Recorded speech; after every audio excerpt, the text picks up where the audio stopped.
这题你袂晓？我袂晓，我嘛唔知。你安尼你是要那个同学聊天开讲哈？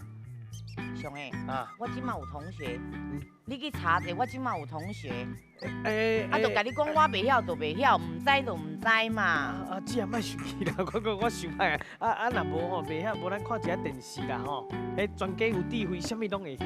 当然的哦。啊，请问咱会用唱秋来讲摇摆的人，安尼唱秋这个物件到底伊是啥物款的意思呢？喙手唱唱吧。啊，唱啊，唱。喙手唱唱嘛。歹势，因为我无喙手啦，唱嘿。喙手唱。嘿，应该是甲喙手无，甲秋天无关系啦。你哪知？你免跳摆，落片无跳摆久。落片无摇摆的落久哦。片无晓摆的久，即摆毋是你问的哦，即摆是你讲的行为啦，行为啦。伊行路是安尼，啊是安那？应该是安尼啦吼。行路卡开无你是要安那？安尼嘞？少年嘞？较难好来，应该是安尼吧咱？进过已经过啊。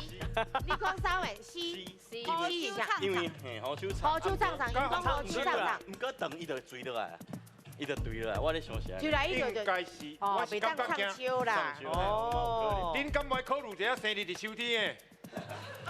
我感觉会咧。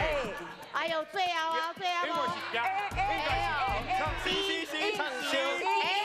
你要选啥话？快点来。行路卡开开。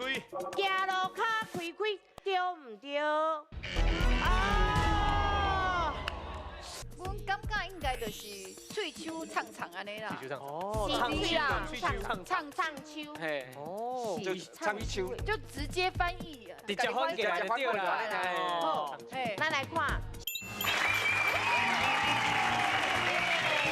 恁比较拢一直咧讲人的喙手，其实本来是咧讲其他动物的手啦。哦，你要看一看迄个动物的手有无？伊若是有迄个境界的时阵，就安尼有无？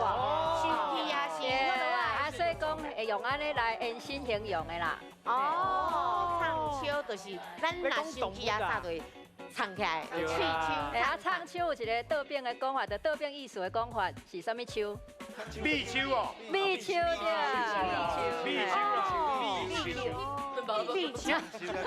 蜜秋哦，唱秋对应蜜秋啦，嘿。